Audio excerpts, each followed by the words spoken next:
Então, olá, pessoal. Estou aqui de novo com um bate-papo, então um bate-papo para ajudar vocês. Como num dos quadros anteriores eu já falei, vocês têm me questionado e trazido muitos tópicos para eu abordar aqui.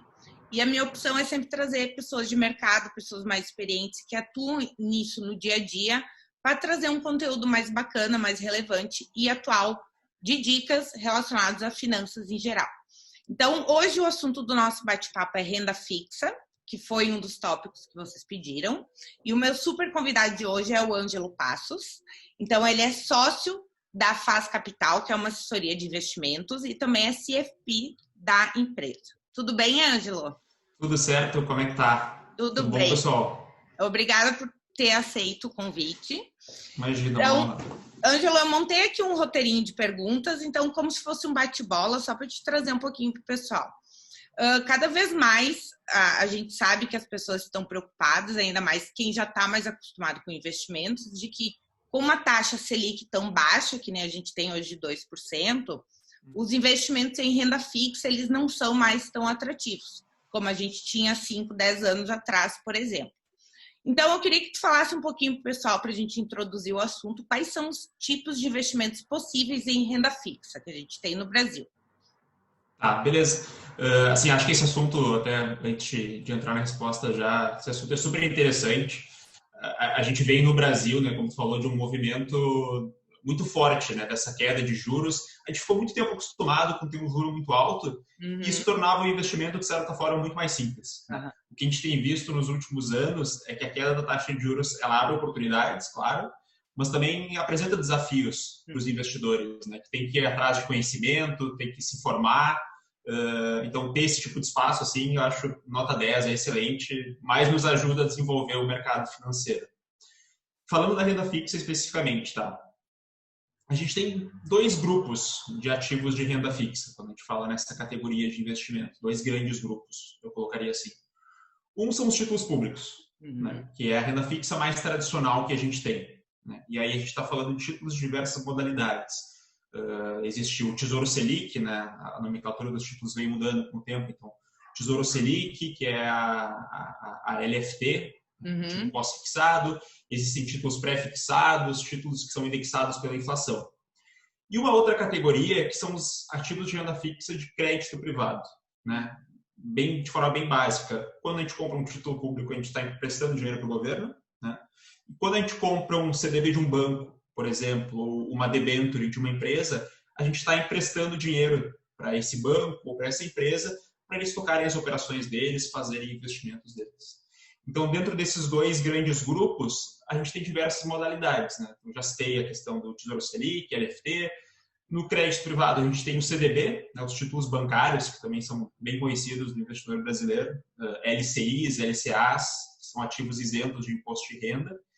Indo para um crédito privado um pouco mais aprofundado, a gente tem outros títulos como as debêntures que eu falei, né, que são emitidas por empresas de capital aberto, e também ativos ainda um pouco mais sofisticados, como CRI, CRAs, CRI, CRA, né, que a gente chama de tudo que é jeito. Acho que dentro do universo de renda fixa, esses são os principais ativos. E aí existem diversas maneiras de acessar eles. Né? O investidor ele pode comprar diretamente, né, um CDB, uma debênture, um título público, ou então pode acessar esses ativos via fundos de investimento, que são um outro grande veículo do mercado financeiro brasileiro. E existe toda uma classe de fundos de investimento que atuam no mercado de renda fixa. Acho que seriam os principais produtos hoje dentro do universo de renda fixa no Brasil. Ótimo. E a gente sabe que com a taxa de juros baixa, por exemplo, a poupança ela não é mais atrativa aqui. A maioria nem citei ela, até esqueci da poupança. Não, e a maioria das reservas dos brasileiros hoje se concentram nas poupanças com valores baixos, mas se concentram na poupança. Isso. E hoje a gente tem um cenário que ninguém imaginava, pelo menos eu jamais imaginava, que o fundo de garantia, o FGTS, está rendendo mais do que a poupança.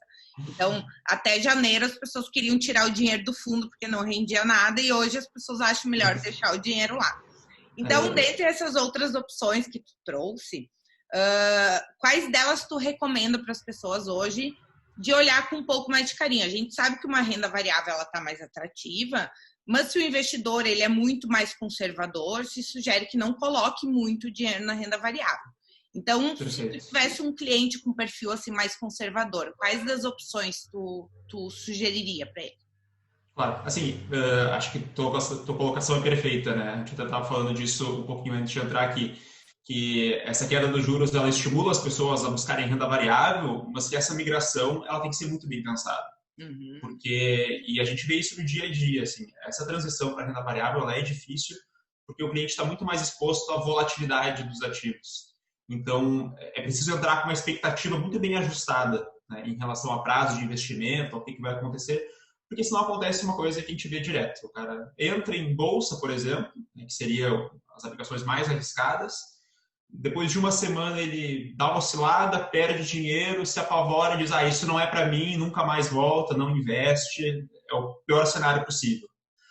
Então isso tem que ser feito de uma maneira gradual, da forma que tu colocou aí, perfeito, né? Pensar um percentual da carteira ali menor para renda variável no início. Não vou entrar muito no mérito, mas a gente gosta bastante nessa transição de utilizar fundos multimercado, que é uma categoria de fundos de investimento que pode tanto comprar renda fixa, quanto também pode comprar ações. Então ele acaba ficando no meio do caminho em termos de volatilidade. E falando da renda fixa, especificamente, acho que a gente pode dividir em dois grupos também, no sentido de que a renda fixa ela tem que ser a classe de ativo que vai ser usada ainda, né, para formar aquela reserva de liquidez, que a gente entende que todo mundo precisa ter uma. Né? Então é uma Pessoal, reserva de essa reserva emergência. de liquidez que o Ângelo trouxe é a reserva de emergência, que eu falo bastante aqui, é a mesma coisa. Isso, perfeito, mesma coisa, mesma coisa. Uhum. Por exemplo, dentro da FAS, a gente costuma pensar na reserva de emergência, a gente chama ela de reserva de emergência também, como um fundo que cubra o custo temporário, custo de vida de uma pessoa ali de 3 a 6 meses, por exemplo. Então, essa aplicação ela tem que ser feita em um ativo bastante conservador e com alta liquidez. Nesse tipo de alocação, não dá para querer buscar rentabilidade. Então, isso vai ter que ficar num título público pós-fixado, num CDB com liquidez diária de um banco bem sólido, porque não vai ser aí que a carteira vai, de fato, buscar a rentabilidade. Isso é uma reserva de segurança. Esse é o primeiro ponto. A parte da renda fixa, aí o pessoal pode perguntar, mas tem como buscar rentabilidade na renda fixa? E como qualquer investimento tem como, e investimento, isso eu sempre digo para os clientes e para os nossos assessores também, reforço isso, de que investimento é sempre uma relação de risco e de retorno. Então, em qualquer investimento é possível ter um ganho maior se a gente assumir mais riscos. E isso na renda fixa não é diferente. Então, hoje, o principal jeito de se ganhar um pouco mais na renda fixa é buscar esses títulos que têm um pouco mais de risco. E nessas classes de investimento, o risco costuma se definir principalmente pelo risco de crédito. Né? É importante entender que todo título de renda fixa, a grande maioria, esse que a gente está falando, como eu falei, são títulos de dívida. Então, a gente está emprestando dinheiro para uma empresa, um banco, para o governo, para que eles usem esse dinheiro no dia a dia. O nosso principal risco é eles não nos pagarem de volta. Então, se eu empresto para o governo, eu praticamente não tenho risco. A chance do governo não pagar é muito pequena. Né? Mesmo que ele se aperte, ele pode imprimir dinheiro e me pagar. Agora, se eu empresto para uma empresa, essa análise já é um pouco mais difícil. Né? Já é um pouco mais complicada, tem questões mais idiosincráticas, específicas da empresa. E aí essa empresa, por ter um risco um pouco maior, ela vai me remunerar de uma forma melhor. Né? Então, o jeito de ganhar dinheiro, um pouquinho mais de dinheiro na renda fixa hoje, é buscar essas aplicações que têm um risco um pouco maior, que eu já falei no início. São as aplicações de crédito privado. Né? Então, CDBs de bancos, de repente, não de primeira linha. Né? Então, bancos que, pensando não nos bancões, mas a gente tem um grande universo aí de bancos intermediários que também emitem CDBs, LCIs e LCAs e remuneram de uma forma melhor do que um Itaú da vida, por exemplo, né? Que tem um risco muito baixo, então remunera muito pouco. Ao mesmo tempo, se o investidor compra uma debênture da Petrobras, ele vai ter uma remuneração interessante também em relação a, por exemplo, comprar um título do governo de um prazo similar. Isso que a Petrobras é uma empresa muito sólida. Se a gente for para uma empresa que, de repente, também, não que não seja sólida, mas que não tem o mesmo grau de qualidade de investimento que uma Petrobras, eu vou conseguir ser remunerado de uma forma ainda melhor. Então, acho que seria isso, assim, a reserva de liquidez seguir usando essas aplicações super conservadoras, título público, CDBs, e o lugar para buscar rentabilidade vai ser principalmente nesse segmento de crédito privado, de ativos de crédito privado. E aí sempre tendo noção, sempre tendo em mente que se um ativo está pagando uma taxa de juros muito alta, super atrativa, é porque ele embute um risco maior. Né? Isso tem que estar muito claro para as pessoas. E assim, isso acontece. Né? As empresas deixam de pagar a dívida eventualmente e aí a gente diz que o risco pode até ser maior do que investir em ações, né? Porque o risco de tu investir em ações é muito mais, acho que a volatilidade do dia a dia do que eventualmente perder o capital todo. Num investimento de renda fixa que eventualmente não se concretiza, um título de dívida, uma debênture que a empresa se atrapalha e não consegue pagar, o investidor pode perder todo o dinheiro. Então, tem que ser feita uma análise bem criteriosa para escolher essas aplicações também. Boa, eu acho super interessante, eu gosto de trazer muito isso também, a relação do risco e do retorno, porque muita gente que não tem muito conhecimento vê uma promessa de retorno alta e não consegue enxergar como é que funciona esse risco, porque não entende muito do mercado e acaba se enganando. E isso é outra coisa que a gente estava conversando antes até, Ângelo, que durante a pandemia a gente consegue ver, eu vejo 2 efeitos. O primeiro efeito é o efeito manada, que está muito visível, pelo fato de ativos de renda fixa não estarem rendendo tanto com segurança, a gente vê o vizinho, amigo, irmão investindo em bolsa, ganhando, e eu acho que eu também posso investir em bolsa. Aí eu faço um curso de 4, 6 horas e já acredito que eu sou especialista em bolsa e já quero operar minha carteira sozinho. Então, isso é um movimento que eu tô vendo muito e que a gente viu isso há uns 10, 12 anos atrás também, que qualquer um virava agente autônomo de investimentos. E um outro movimento que é muito perceptível esse ano também é a questão dos influencers digitais. Então, a gente tem influencers bons, mas tem aqueles que não são tão bons.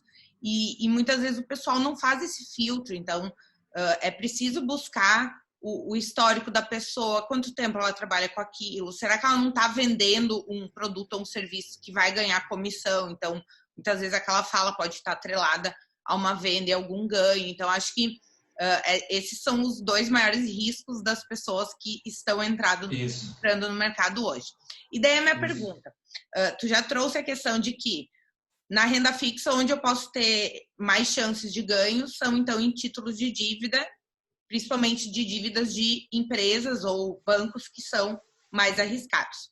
Então, vamos supor que eu, Frederic, eu resolva que amanhã eu quero investir. Então, quero investir em algumas debêntures, quero investir nesses títulos de dívida de bancos, e eu fosse te procurar. Como é que tu sugeriria que eu fizesse isso? Então, eu, pelo menos, tenho a consciência que eu não vou pesquisar e resolver sozinha como montar minha carteira. Então, qual a sua sugestão para pessoas que estão entrando no mercado hoje? Isso. É bem válida essa questão, assim, né? Porque, de novo, esse é o universo de investimentos que a gente julga que tem uma atratividade legal, né, em termos de risco, retorno, mas, ao mesmo tempo, é muito difícil para uma pessoa sozinha, né? E aí vou entrar num ponto em relação a investimentos que é muito importante, que é a diversificação. Né? É muito difícil para uma pessoa sozinha conseguir montar uma carteira de títulos de crédito privado, por exemplo, ampla, efetivamente diversificada, em que a perda, de repente, de um título não vai impactar o resultado financeiro da carteira como um todo. É muito difícil porque, normalmente, as barreiras de entrada, em termos de valor, são um pouco maiores para esses ativos.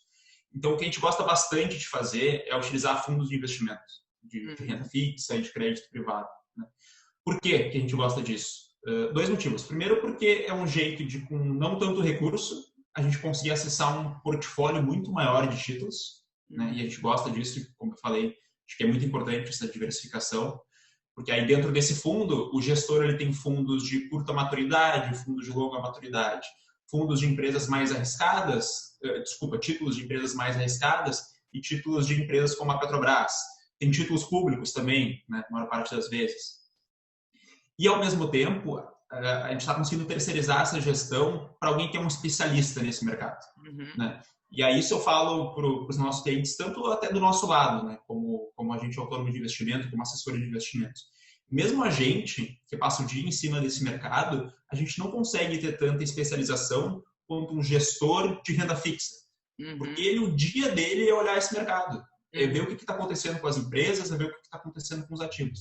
Ele vai ter uma capacidade de seleção e de acompanhamento, e acompanhamento é uma palavra importante, porque não adianta eu comprar o título da Petrobras e esquecer. No caso da Petrobras, até poderia um pouco esquecer, porque é uma empresa muito sólida, mas comprar um título de uma empresa e esquecer e nunca mais olhar. É importante acompanhar como é que aquela empresa está performando, se ela está pagando os juros dentro dos prazos. Um gestor de um fundo especializado nessa área, ele consegue fazer isso de uma forma muito mais eficaz. Eventualmente, se ele vê que uma empresa começou a atrasar pagamento, ela não está com tanto caixa, talvez não consiga honrar os próximos compromissos, ele já pode pensar em ou dar a saída daquele título, ou de repente até bater na porta da empresa e dar uma questionada nela. Né? Tem fundos tão grandes no mercado que eles conseguem fazer isso. Então, principalmente, de novo, cai nessa relação de risco, que eu acho bem importante, cai nessa questão de diversificação e cai nessa questão um pouco que tu falou, de buscar um auxílio mais especializado. Né? Acho que utilizar fundos de investimento nesse mercado, principalmente, ele consegue juntar todos esses fatores. A gente gosta bastante disso aqui. E outra coisa, Ângelo, que eu percebo, assim, pessoas que não estão muito acostumadas ao mercado de investimentos, então, até com essa redução da desigualdade social no século XXI, que permitiu também que pessoas pudessem se inserir, muitas vezes, na cabeça delas, a única opção que eu tenho de investir em fundos é indo num banco. Então, fala um pouquinho para nós, por exemplo, se eu for na FAS, o que a FAS pode me ajudar? O que pode ajudar para quem está entrando no mercado de forma geral? Porque eu vejo que muitas vezes a cabeça eu vou lá no banco onde eu tenho a conta, o que o gerente me disser, eu estou investindo. E eu fico louca ainda quando minhas amigas vêm e dizem, comprei um fundo de um título de capitalização. Não. Eu digo, não é no banco, gente, não façam isso. Acontece isso, é quase inacreditável que aconteça, mas acontece, gente. E, assim, esse é um movimento que o mercado brasileiro tem passado aí nos últimos 15 anos, mas que a gente tem muito para andar ainda, né? Essa questão da participação dos bancos é importante. Então, hoje, né, ainda, os melhores jeitos de acessar os melhores investimentos do mercado, e aí a gente está falando desses fundos de investimento, e aí eu falo de fundos de investimento, não esses ligados ao banco, de gestoras independentes, com equipes super especializadas, muita expertise nessa área, é por meio de plataformas. Né? E aí plataformas, eu me refiro a plataformas de corretoras de investimento. Então hoje, por exemplo, a Faz Capital ela é um escritório de agentes autônomos da Guide Investimentos, que é uma corretora de São Paulo. Mas as corretoras que eu digo é a XP, é a Clear, é a Rico, o BTG, essas plataformas que conseguem, a plataforma aberta, que a gente diz, né? Em que o investidor consegue, por um lugar só, acessar produtos do mercado inteiro.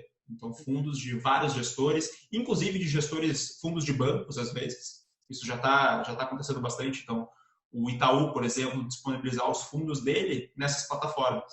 Né? E no banco, por mais que os bancos estejam melhorando um pouco isso ainda é muito mais restrito. Hoje, o cliente que está só no banco, ele fica muito preso à grade de produtos que o banco tem lá para oferecer e muito preso às recomendações do gerente ali, quem acaba atendendo ele na ponta. Né? E o que a gente gosta de falar sobre isso, assim, não é que o gerente queira fazer mal para o cliente. Né? Em muitos casos, e eu gosto de dizer que acho que na maioria dos casos isso não é verdade, mas o gerente tem outras atribuições no dia a dia. Né? A função dele, ele não é um especialista em investimentos. Ele não está lá para fazer isso. Ele está lá, ele tem que abrir conta, ele atende 1000 clientes, ele tem que cuidar de crédito, ele tem que cuidar de previdência, seguro, ele tem que tomar cafezinho com o cliente, é um monte de coisa. Então, ele não tem tempo para ficar estudando mercado, que nem um assessor de investimentos, né? Aqui na FAS a gente tem. Então, mesmo que ele tenha uma grade de produtos boa no banco, que raramente é verdade, normalmente não tem, são só produtos do banco mesmo, ele não tem tempo para ficar analisando, para indicar os melhores, não consegue. Então, isso acaba que não gera um atendimento de muita qualidade para os clientes, no final das contas é o que acaba prejudicando o resultado de muitos. Né? E em relação aos fundos do banco ainda, né, por exemplo, o cliente vai no banco X, vamos supor que a maior parte dos fundos que tem disponíveis são do próprio banco X. Lá, claro que nesses fundos existe uma cobrança por resultado também. Esses gestores eles têm que mostrar resultado.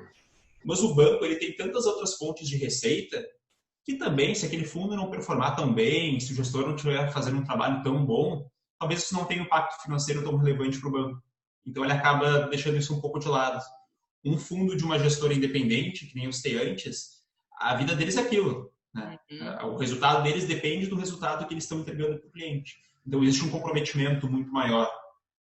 Acho que todos esses, né? A questão da atuação do gerente no dia a dia, a questão da grade de produtos do banco, a questão do compromisso dos gestores desses fundos do banco, meio que corroboram essa questão de que hoje o melhor lugar para acessar investimento é por meio de uma plataforma aberta das corretoras de investimento que a gente tem no Brasil.